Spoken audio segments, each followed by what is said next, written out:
बिस्मिल्लाहिर्रहमानिर्रहीम। अस्सलाम वालेकुम। Welcome to my YouTube channel kitchen with Amber. आज की रेसिपी बहुत ज़बरदस्त होने वाली है। आज मैं बनाने जा रही हूँ चिकन कोरमा की रेसिपी और बहुत आसान तरीके से। तो चलिए हम अपनी रेसिपी स्टार्ट करते हैं। सबसे पहले मैंने ऑयल ले लिया और उसमें मैंने थोड़ा सा ज़ीरा शामिल कर लिया था और तकरीबन 1 चम्मच लहसुन अदरक का पेस्ट शामिल करके अब मैं इसको अच्छी तरह फ्राई कर लूँगी।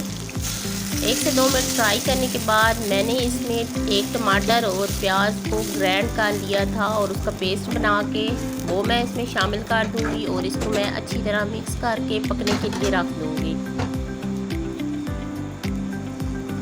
थोड़ी देर पकने के बाद अब मैं इसमें कुछ स्पाइसेस ऐड करूंगी। मैं इसमें सुर्ख मिर्च का पाउडर शामिल कर रही हूँ, हल्दी शामिल कर रही हूँ, यहाँ पे मैं इसमें नमक शामिल करूँगी और फिर मैं इसको अच्छी तरह मिक्स कर लूँगी। और इसे तकरीबन 3 से 4 मिनट के लिए हमने ढक के पकाना है ताकि जो टमाटर और प्याज का कच्चापन है वो ख़त्म हो जाए और तमाम स्पाइसेस अच्छी तरह इसमें मिक्स हो जाए। यहाँ पे मैं इस मसाले को अच्छी तरह भून लूँगी।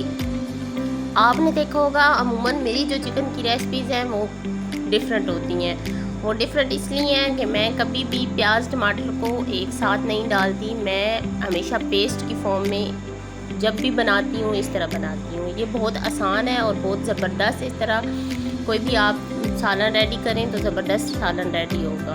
यहाँ पे मैंने 1 अदद आलू ले लिया और आधा किलो मैंने चिकन ले लिया था और वो मैं इस मसाले में शामिल कर दूँगी और इसको फिर मैं अच्छी तरह मिक्स कर लूँगी। तमाम मसाले आलू और चिकन में अच्छी तरह मिक्स करने के बाद इसको हम थोड़ी देर के लिए पकाएँगे।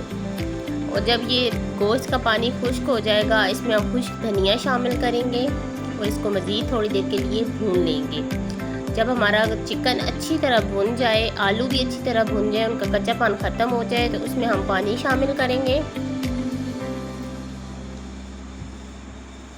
और उसके बाद हम ढक के रख देंगे। तो देखिए कितना ज़बरदस्त चिकन कोरमा बन के रेडी हुआ है। और इसको हम गार्निश करेंगे धनिया के साथ, सब्ज़ मिर्च के साथ। आप चाहें तो इसको चपाती नान के साथ यूज़ कर सकते हैं। अगर आपको चावल पसंद है तो आप साथ में बॉयल चावल रख सकते हैं। आई होप कि मेरी ये वीडियो आपको ज़रूर पसंद आएगी।